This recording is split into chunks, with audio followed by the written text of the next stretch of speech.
Because of the current crisis and flooding in the area, I've asked Gerald Smith, the county historian, to give us a background on the history of floods in Broome County. Gerald, thank you for being on the show today. Oh, my pleasure, John. Now, where are we? We're in the Broome County Local History and Genealogy Center. We're on the second floor of the Broome County Public Library. Okay. And what can you tell us about the history of floods in Broome County? Well, we live in a river valley. You know, we've got two major rivers, the Susquehanna, Shenango, that meet here in Binghamton, other rivers throughout the county. We've had a long history of floods, and sometimes major floods, minor floods. First major flood was 1902, the turn of the 20th century, hit downtown Binghamton, First Ward, always seems to get hit. Then the major floods, a lot of people, older citizens remember 1935, 1936. July 1935, a big supercell hit the Ithaca area, came down the Shenango River Valley. Tremendous damage. Was it a hurricane? Or? No, just a series of severe thunderstorms, much like what we just went through with heavy downpours. The rivers, the creeks couldn't hold them, flows into the rivers get too overflowed, and they flood the communities.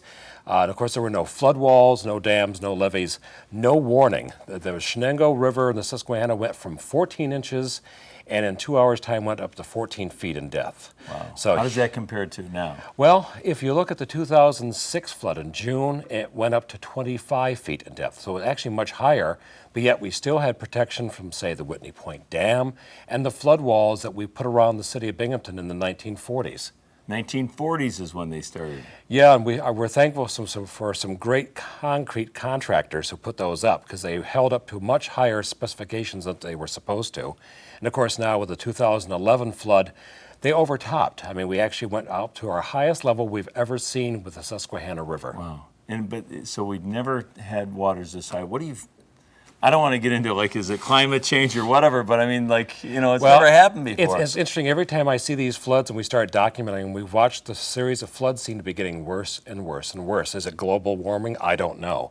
But I also saw flooding this time, obviously in the same areas we always see, Conklin and Vestal in the First Ward, but also we saw it in lots of places we didn't see in 2006, and it seems to be changing patterns of weather and flooding. And of course, I feel sorry for the people who thought the last flood was the 500-year flood, and it was 5 years. Yeah, 5 years.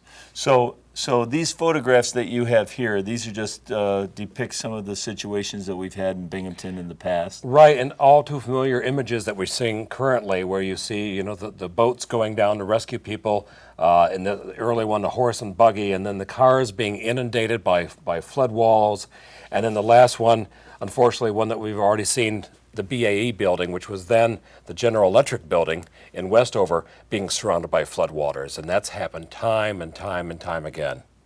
So, I mean, these are the types of images you'll see, rescues, but it always seems that despite the horror of the floods, you also see pictures of people working together to help each other out. Right. That's so true. It's you know, it's whether they're bringing water to the communities or they're helping out with food, clothing banks and shelters. People tend to you know, kind of get together and work together in a time of crisis. Yeah, it seems always takes a disaster for everybody to realize, however petty our differences are, that we work together. And it took a long time to get over the 2006 flood, and I'm sure it's going to take a long time to get over the 2011 flood. And each time we seem to learn more and more, but it's hard to predict these things. Right. And unfortunately, my job is to document the next one. Well, Gerald, thank you. I'm sure that everybody's going to kick in. We got a great community, Great. and we're glad that you're helping us. I'll be glad to be here. Okay.